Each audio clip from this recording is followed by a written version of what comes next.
बताएं कि अब नरेंद्र मोदी की बात हुई आज, जो जैसा कि मीम अफजल साहब भी कह रहे थे कि जो नीतीश कुमार ने जो पॉइंट उठाए हैं नरेंद्र मोदी के लिए, वो बताता है कि किस तरह से अज्ञानता के साथ उन्होंने बात कही है। इस पर क्या लगता है आपको? यहां पर भी सोचने की जरूरत है। देखिए, ऐसा है कि हमारे देश का दुर्भाग्य ये है कि हमारे नेता लोग पढ़ते पढ़ते नहीं है बिल्कुल, और उनको पता नहीं ब्रीफ कौन करता है वो भी इनको नहीं बताता। दुनिया का हर एक पॉलिटिकल सिस्टम जो है, चाहे वो कैपिटलिस्टिक सिस्टम हो अमेरिका का, चाहे कम्युनिस्ट सिस्टम हो, वहां पर क्या है कि पूरा एक होती है जिसको आइडियोलॉग कहा जाता है, जो कि पूरा पूरा उनका काम होता है पढ़ लिख करके एक पार्टी की विचारधारा को बनाने के लिए वो इनपुट्स दें। मतलब हमारे देश में दुख ये है कि इस बात का कि नेताओं ना तो पार्टी में कोई आइडियोलॉग है, और कोई पढ़ा लिखा आदमी अगर पहुंच जाए तो उसको ये लोग बहुत ज्यादा अवॉइड करते हैं। मतलब सवाल ही नहीं है कि पहले तो कांग्रेस में जरूर होता था कि अगर आप पढ़े लिखे आदमी तो जाके आप बात करें तो आपसे इज्जत से बात कर लेते थे।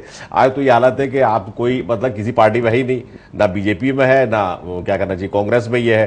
तो जो नेता बोलते रहते हैं वो उनका कोई इंटेलेक्चुअल बेसिस नहीं है, नॉलेज का बेसिस ही नहीं है। अब मैं आपको बड़ी मजेदार एक बात बताता हूं। अभी एक किताब आई है, कुलदीप नैयर साहब ने लिखी है। आप जानते हैं कि बड़े नामी गिरामी जर्नलिस्ट है, और कुलदीप नैयर साहब जो है उनको कोई कांग्रेस का चमचा नहीं कह सकता, मतलब ना नेहरू परिवार का कह सकता है। कुलदीप नैयर साहब ने अपनी किताब में लिखा है, मैं अभी खुद हैरान हूं उसको पढ़ करके, मुझे वेरीफाई करना है कि सरदार पटेल ने एक स्टेज पर कहा था कि कश्मीर पाकिस्तान को दे दो। मतलब ये किताब जो है ले बाजार से पढ़े, मतलब उन्होंने क्या कहा, कुलदीप नैयर साहब से पता लगाया इस बात का क्या बेसिस है। मतलब ये कह रहे हैं कि साहब सरदार पटेल जो है वो जो है बड़े अपोज थे। एक मिनट मुझे कंप्लीट करने दी। वो ये कह रहे हैं कि सरदार पटेल ने ये कहा कि सारी बात को जो झगड़ा खत्म करने के लिए कश्मीर को जो है पाकिस्तान को दे दो। मतलब अब सवाल ये है कि ये जो बोल रहे हैं नरेंद्र मोदी साहब, इनको पता ही नहीं कि सरदार पटेल साहब age home minister, deputy prime minister, उन्होंने आरएसएस के खिलाफ कैसा नेहरू को क्या लेटर लिखा था। अगर आप पढ़े तो मतलब किसी भी तरह से ये समझ ही नहीं आ सकता कि जो हमारे जो नरेंद्र मोदी साहब है ये सरदार पटेल की हिमायत कैसे कर सकते हैं। ठीक है सर, गुजरात से आते हैं, शायद इसी कारण से कनेक्शन बैठाने की कोशिश यही लगता है और क्या। ठीक है मनोज जी, ये स्पीचेस की बात लगातार आ रही है, कांग्रेस भी मुसीबत में पड़ जाती है इस तरह के। इसमें राहुल गांधी जी का भी जो बयान आया था वो भी कहीं ना कहीं राहुल गांधी जी भी कहाँ पढ़ते हैं। मतलब देखिए, सबसे पहली बात कि आरएसएस का गठन होता है 1925 में, और 1950 तक आते आते आरएसएस कोई इतना बड़ा संगठन, इतनी बड़ी कोई आइडियोलॉजी और इतनी बड़ी कोई देश के निर्माण को लेकर के उनकी कोई ऐसी परंपरा नहीं डेवलप हो पाई थी। उस समय भारत की लिगेसी में, चाहे वो पॉलिटिकल लाइफ हो, सोशल हो, इंटेलेक्चुअल हो, हर समाज के धड़े जो है उसका वो रिप्रेजेंट करने वाली कांग्रेस पार्टी ही थी। और इसी कांग्रेस पार्टी में भी हर अलग अलग तरीके के विंग थे, चाहे वो हिंदू विंग कह सकते हैं। आखिर देश का विभाजन क्यों हुआ? कांग्रेस तो एक सेकुलर पार्टी थी, लेकिन मुस्लिम लीग की नजर में वह कांग्रेस पार्टी जो है हिंदुओं की जमात थी। तो इस वजह से अगर सरदार पटेल डिवाइड होने के बाद जिस रोल में आते हैं, आरएसएस को भले लगता है कि उसमें हम उनका अपना आइडियोलॉजी दिखता हो, लेकिन सरदार पटेल का उसे कोई लेना देना नहीं था। वह एक कांग्रेस से जुड़े हुए वो एक राजनेता थे जिनकी एक विराट राजनीति राष्ट्रीय सोच थी, और उसके तहत उन्होंने काम करके दिखाया। नरेंद्र मोदी की अपनी ये वो हो सकती है, उनकी अपनी चॉइस हो सकती है कि प्रधानमंत्री कौन हो, उन्हीं की नहीं, कई लोगों की। देश के 10 कांग्रेस विंग में 7 जो था वो पटेल के समर्थन में था। और जहां तक अंग्रेजों के पिट्ठू होने की बात है, तो 1947 में जब देश की आजादी का बंटवारा हो रहा था, तो उस समय जिन्ना और नेहरू तो सबसे बड़े कांग्रेस अंग्रेजों के पिट्ठू बने हुए थे, और जो देश का जो रहनुमा था आजादी का, वो जाकर के जो है सांप्रदायिक सद्भाव के लिए, सांप्रदायिक सद्भाव की लड़ाई लड़ रहा था। जो बयान दिए जा रहे हैं, हाँ, लेकिन बयानों पर हम आते हैं। नरेंद्र मोदी का जो बड़बोलापन है, उसको नीतीश कुमार ने बहुत सही जवाब दिया है कि आप केवल देश के अगर प्रधानमंत्री बनने का अगर ख्वाब बुनते हैं तो केवल बड़बोलेपन से ये चीजें नहीं हासिल होती हैं। उसमें कई सारी क्वालिटी की परीक्षा होती है, उसमें ज्ञान भी महत्वपूर्ण है, जो प्रदीप माथुर साहब ने कहा। और इसमें अगर नरेंद्र मोदी ने उनको अगर एक्सपोज किया उनके फैक्ट को लेकर के,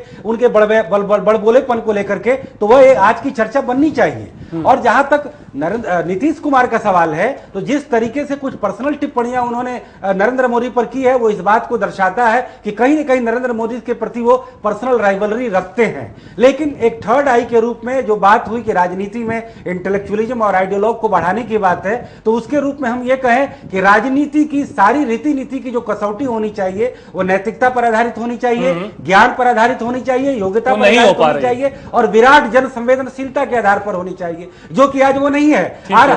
हर नेता जो है अपने पार्टी के बॉस का जो है केवल चमचा बनना चाहता है, वो कोई विजन नहीं देना चाहता है। साहब ये स्थिति आपके साथ भी तो है ना। एक लाइन और, आज पॉलिटिकल पार्टी में गवर्नेंस कैसे चलाया जाए इसकी ट्रेनिंग नहीं होती, जातीय आंकड़ा कैसे तैयार हो इसकी ट्रेनिंग होती है। जब वो शासन में आते हैं तो ब्यूरोक्रेसी हावी होता है, इसलिए देश में किसी तरीके का बदलाव नहीं आ पाता। पर ये स्थिति तो मीम अफजल साहब आपके साथ भी है। राहुल गांधी जी भी जब बोल रहे हैं तो वो कहते हैं कि इंदौर को आप फाइनेंशियल कैपिटल बना लीजिए, तो बनना ही हुआ ऑलरेडी। राहुल गांधी पर आप गलत बयानी का इल्जाम नहीं लगा सकते जी।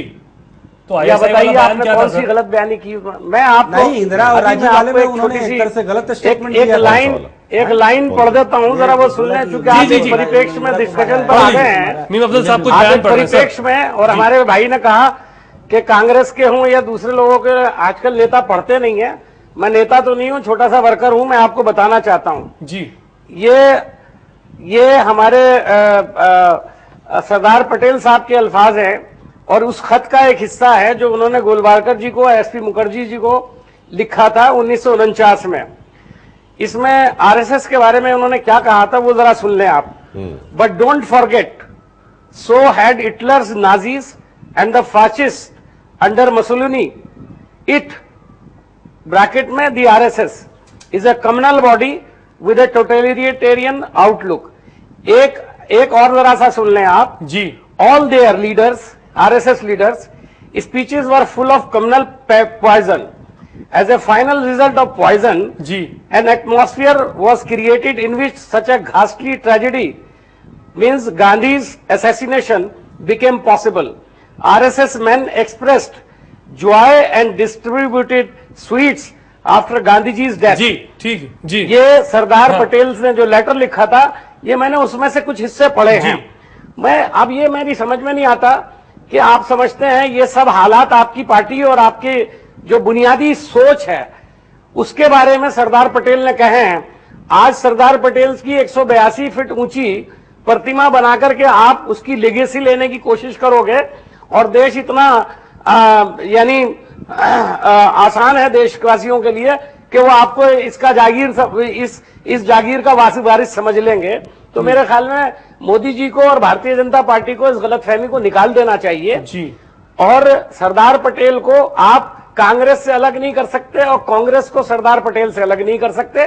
भारतीय जनता पार्टी उसका सियासी फायदा उठाना चाहती है और उसका सबूत यह है कि इलेक्शन से कुछ दिन पहले ये सब चीज उनको याद आ रही है और वो समझ रहा है। लेकिन मैं ये मानता हूं कि सिर्फ गुजरात की हद तक सरदार पटेल और पूरे देश के अंदर उनका नाम दे करके लोगों को गुमराह करने का काम कर रहे हैं। इनकी आइडियोलॉजी का सरदार पटेल की आइडियोलॉजी से दूर दूर तक कोई ताल्लुक नहीं है। देखिए अफजल साहब, आपकी बातें सही हो सकती हैं, लेकिन आप यह भी इस बात को मानिए कि तब की कांग्रेस और आज की कांग्रेस में अंतर है। आज की कांग्रेस नेहरू परिवार और गांधी परिवार की जो है लिमिटेड कंपनी है और उस समय की कांग्रेस देश की विशाल विचारों का समागम का प्रतिनिधित्व करती थी। और यह भी सही है कि आरएसएस और भाजपा हो सकते हैं कि उस समय गांधी के हत्यारे रहे हों, लेकिन आज की तारीख में वो घोषित रूप से गांधी का अपने को समर्थक बताते हैं। इतिहास के मोड़ पर हर पॉलिटिकल पार्टी और आइडियोलॉजी अपने आप को चेंज करती है, तो इस चीज को हमें स्वीकार करना होगा। जब कांग्रेस जो है जिस धड़े का प्रतिनिधित्व करती थी, आज वो कांग्रेस कोई और है।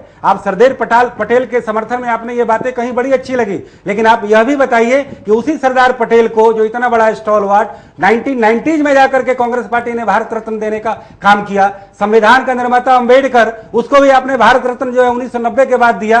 तो कहीं न कहीं आजादी के बाद से कांग्रेस जो है वो केवल नेहरू और गांधी परिवार की लिमिटेड कंपनी बनकर रह गई है, लेकिन आप इसे कभी मानेंगे नहीं क्योंकि आप उस पार्टी के नेता और कार्यकर्ता हैं। तो हमें एक थर्ड आई के रूप में हमें देश के इतिहास का जवाब दे सकता हूं, लेकिन शायद वक्त की कमी है। आपको तसल्ली बख्श जवाब देना चाहता था। सिर्फ एक जुमला सुन लीजिए कि 1989 से लेकर अभी तक 2013 तक कांग्रेस का कोई प्रधानमंत्री नेहरू और गांधी परिवार से नहीं हुआ।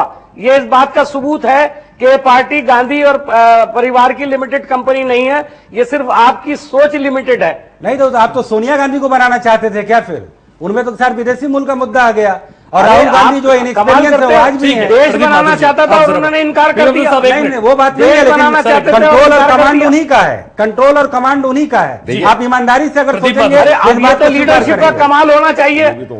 ये कमाल होना चाहिए लीडरशिप का कि उसका कंट्रोल हो, ये कोई बुरी बात तो नहीं है। देखिए लीडर का अगर कमाल तो आपने मोदी का भी चल रहा है, हालांकि नहीं होगा तो लीडर कहां से कहलाएगा? नहीं, कमाल तो मोदी का भी चल रहा है, हालांकि मैं उसका समर्थक नहीं हूं। देखिए तो कमाल पर नहीं जाना है, हमें अच्छाई और उस पर जाना है, अच्छाई और सच्चाई पर। प्रदीप माथुर जी अपनी बात रख दीजिए। नहीं, देखिए ऐसा है कि हमारे जो ये है मनोज जी, ये भी नेताओं की भाषा में बोल रहे हैं। मैं समझता हूं कि इनको जो है वो करना चाहिए। देखिए एक बात तो मोटी सी ये है कि अगर डेमोक्रेटिक इलेक्शन की सोसाइटी में हो रहे हैं तो उसके बाद जब हम वंशवाद की बात कहते हैं तो मुझे ये कोई बात बड़ी समझ में नहीं आती है।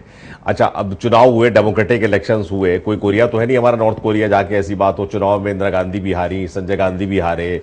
इस बार के चुनाव में कांग्रेस ने तमाम रायबरेली में अपनी सीटें वो करी। तो अगर एक परिवार के लोग अगर राजनीति में आकर के डेमोक्रेटिक इलेक्शन के साथ जीत रहे हैं तो मैं नहीं समझता कि इसमें ऐसी कोई बात है। राजीव गांधी के मरने के बाद की हत्या के बाद और सोनिया गांधी के बीच में आने के बाद कांग्रेस में कोई किसी नेहरू गांधी परिवार का वो नहीं रहा। तो मुझे ये लगता है कि ये वाली बात जो हम लोग जो कह रहे हैं, ये बात जो है ये बिल्कुल मेरे हिसाब से ठीक नहीं है। एक बात। दूसरी बात मैं कहना चाहता हूं, जो बड़ी इंपॉर्टेंट बात है वो ये है कि जहां तक सरदार पटेल को लाइक करने का सवाल है, बीजेपी जो है उनको थाती को लेना चाहती है, तो बीजेपी ने तो कायदे से इस वक्त गांधी की भी थाती को लेना चाहते हैं, लाल बहादुर शास्त्री की थाती को भी लेना चाहते हैं, वो बात अलग है। लेकिन सरदार पटेल की उनका विशेष प्रेम इसलिए है क्योंकि वो मूलतः जो है, नहीं गुजरात की बात नहीं है, क्योंकि मूलतः जो है नेहरू के विरोधी है। मतलब जो ये लोग जो पूरे हैं, कोई उनके पास कारण नहीं है मतलब, लेकिन वो जो है जिसको स्वभावगति विरोधी है। मतलब बीजेपी के लोग नेहरू के विरोधी हैं क्योंकि वो नेहरू के विरोधी है, इसलिए वो उनका ख्याल है कि सरदार पटेल जो है वो उनके खिलाफ है। जबकि सच ये है कि सब बातों के बावजूद जैसा हम लोगों ने इतिहास पढ़ा है, आइडियोलॉजिकली शायद थोड़ा डिफरेंस होगा दोनों की थिंकिंग में। मतलब ये है, नेहरू से तमाम लोग बहुत डिफर करते थे, लेकिन जहां तक नेहरू और लाल इनका सवाल है क्या करना चाहिए, तो हर पार्टी में हो सकता है, हो सकता है आइडियोलॉजिकल, लेकिन जहां तक व्यक्तिगत सवाल है, जहां तक हम लोगों ने पढ़ा समझाया वो ये कि नेहरू और सरदार पटेल में अगाध प्रेम था आपस में, और सरदार पटेल हमेशा नेहरू को जो है अपने छोटे भाई की तरह मानते रहे। मतलब ये लोग क्योंकि नेहरू विरोधी है इसलिए इस चीज को ये तूल दे रहा है। सिर्फ पॉलिटिकल माइलेज आपको लगता है इसके पीछे, जैसा कि मीम अब्दुल साहब ने कहा कि शायद इलेक्शंस आ रहे हैं। नहीं, इलेक्शन नहीं हमेशा ये, क्योंकि बीजेपी की एक बड़ी दिक्कत ये है कि ये लोग जो है क्या करना चाहिए, टाइम पे तो कोई मूर्ति बनाई नहीं, आज की नहीं हमेशा से ये पता नहीं। मैं बड़ा इसको एनालाइज बीजेपी की दिक्कत ये है कि मैंने बहुत बराबर एनालाइज करने की कोशिश करी, मैंने एनालाइज करी कि परवर्टेड है कि वो दूसरों की हिस्ट्री लेकर के कुछ काम चलाना। नहीं, मैं नीरज साहब ये बात नहीं है। मैंने बड़े एक पत्रकार के रूप में इस बात पे बहुत काफी सोचने की कोशिश करी कि बीजेपी को ये पैथोलॉजिकल हेट्रेड क्यों है नेहरू परिवार से। मतलब कोई इसका लॉजिक नहीं है, कोई रीजन बताएंगे इसका क्या बात। अब देखिए जैसे इतनी बेवकूफी का बयान है, जब नरेंद्र मोदी ने कहा कि मैं शहजादा कहना छोड़ दूंगा और वो वंशवाद छोड़ दे, ये बात सुनने में अच्छी लगती है, लेकिन आप इसको प्रैक्टिकल लाए तो कैसे करेंगे? वंशवाद छोड़ना क्या होता है? मतलब ये कोई बेकार की बात है। मतलब ये बेवकूफी की बात वाली जहां तक बात है वो बिल्कुल मैं भी इससे सहमत हूं कि वो आप भी जो है इस पर, लेकिन भारत के राजनीतिक इतिहास को लेकर के जिन प्रश्नों को मैंने अभी कुछ देर पहले, लेकिन ये बताइए कि सरदार पटेल का परिवार क्यों नहीं राजनीति में आ पाया, गांधी का क्यों नहीं आ पाया, राजेंद्र प्रसाद क्यों नहीं आ पाया?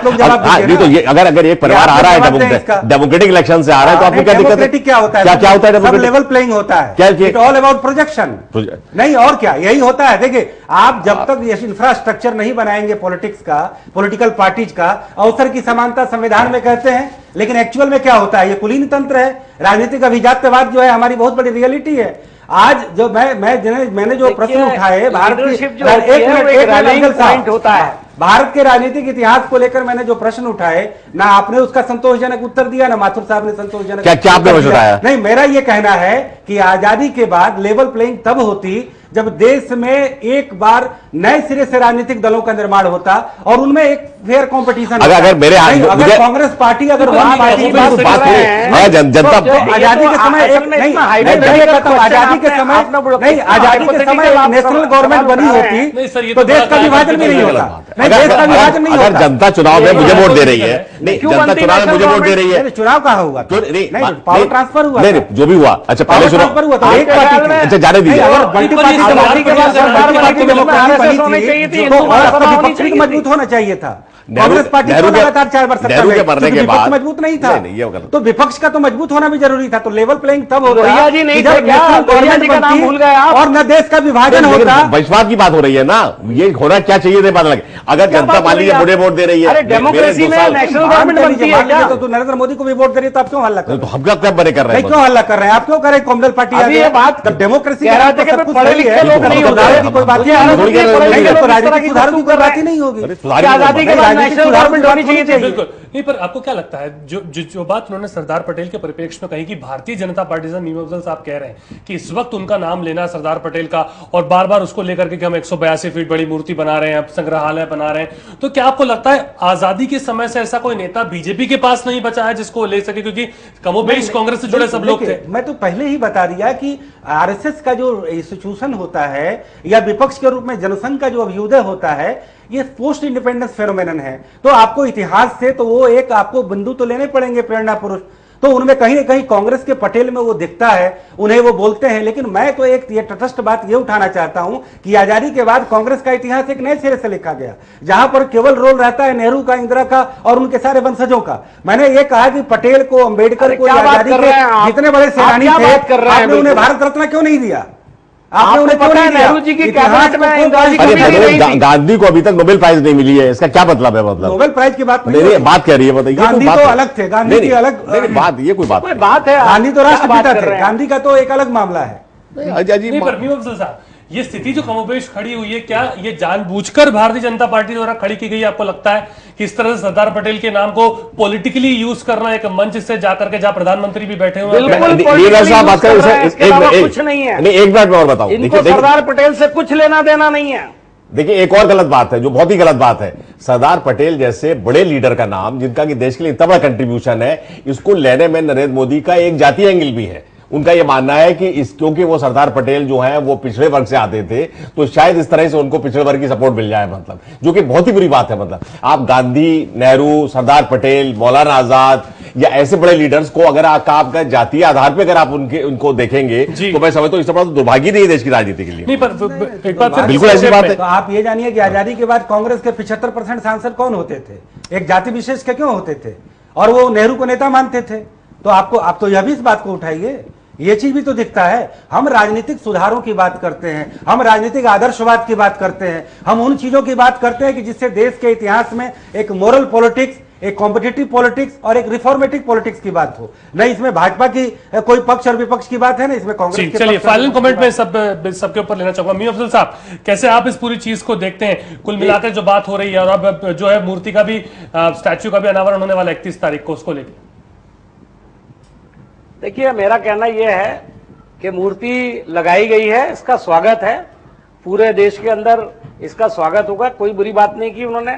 लेकिन देश की आजादी और देश के निर्माण में बहुत सारे लोगों का रोल रहा है जी, सरदार पटेल का, लेकिन ये खास पॉलिटिकल मकसद से, पॉलिटिकल माइलेज लेने के लिए ये कर रहे हैं। बाकी इनको उनकी आइडियोलॉजी से कोई लेना देना नहीं है। ठीक है। और जो जेडीयू में सिचुएशन खड़ी हुई उसको लेकर भी सर जल्दी से अपनी बात रख दीजिए प्लीज।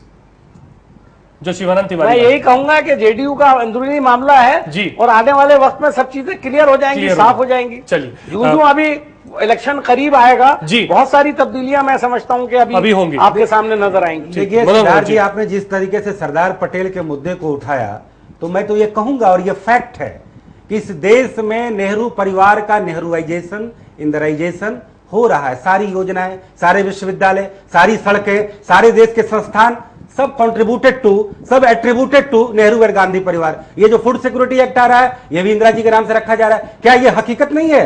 क्या ये फैक्ट नहीं है? देश में सबके साथ फेयर प्ले होना चाहिए। देश के जितने स्टेक होल्डर रहे हैं, सबको जो है प्रधानमंत्री कोई होता है, और इस बात पर बड़ी पोजीशन पे आदमी रहता है तो ये स्वाभाविक है। स्वाभाविक क्यों है? ठीक है, बीजेपी और डेमोक्रेसी की बात सरदार पटेल की बात कर रहे हैं, सरदार पटेल के प्रतिमाएं पूरे हिंदुस्तान में जगह जगह लगी हुई हैं। ठीक है। और सरदार पटेल का नाम पर इंस्टीट्यूट है, दिल्ली में पटेल चेस्ट है, पटेल चौक है, पटेल जी की प्रतिमा कई जगह लगी हुई है। आप इसको क्यों भूल जाते हैं? ठीक है, देखिए मैं सिर्फ ये बात कहना चाहता हूं कि जेडीयू और बीजेपी दे वर स्ट्रेंज बेड फेलोज, मतलब जिनका कि कोई भी किसी तरह से साथ मिलकर के 17 साल साथ रहना जो कि समझ ही में नहीं आता था। मुझे मालूम है कि जेडीयू के कई नेता, जब एनडीए में जेडीयू पार्टनर थी गवर्नमेंट में, तो नेता जो है आकर के रात को अकेले में बैठ करके जो है बीजेपी आरएसएस के तमाम गालियां दिया करते थे समय, तो वो चीजें ब्रेक हो गई। अब जब वो ब्रेक हुई है और 17 साल तक साथ रहे दोनों, तो थोड़ा बहुत अंदर एक पार्टी को कोई खतरा नहीं है, जेडीयू में कोई वर्टिकल डिवाइड नहीं, मतलब थोड़ा तो आपस में हो गई ना, मतलब इतने साथ रहे, उसके प्रोसेस एंड कॉन्स वगैरह के साथ फिर उनको कांग्रेस के साथ ये बात है। तो ये चीजें जो मैं समझता हूं कि जब तक चुनाव आएंगे तब तक सॉर्ट आउट हो जाएंगी। और बिहार में असेंबली इलेक्शन तो हो भी नहीं रहे, तो हमें परवाह नहीं। चलिए, तो देखना होगा इन सब बयानों का क्या कुछ अर्थ आगे भी निकाला जाता है और क्या ये चुनाव पर असर डालता है। बहुत बहुत शुक्रिया मीम अफजल साहब हमारे साथ जुड़ने के लिए, बहुत बहुत शुक्रिया मनोज जी, और बहुत शुक्रिया प्रदीप माथुर जी अपना कीमती वक्त देने के लिए। नेताओं को पढ़ना और चलिए ठीक है, थोड़ा पढ़ना भी चाहिए और पढ़ करके शायद अपने बयानों को इस तरह से रखना चाहिए ताकि आम जनता तक जो उनकी बात है उस सही तरीके से पहुंच पाए। आप देख रहे थे प्राइमेट, नमस्कार।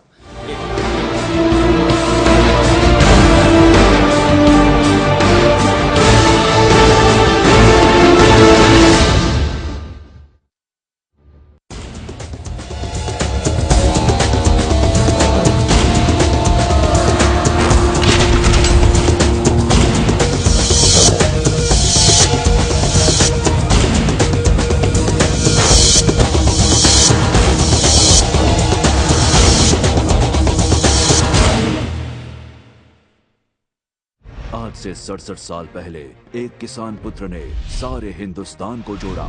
आज उनके लिए जुड़ेंगे हिंदुस्तान के सारे किसान। आज से 67 साल पहले एक लौह पुरुष ने देश को एकत्रित किया। आज उनके लिए लोहा एकत्रित करेगा सारा देश। सरदार वल्लभ भाई पटेल की प्रतिकृति और विश्व की सबसे ऊंची प्रतिमा।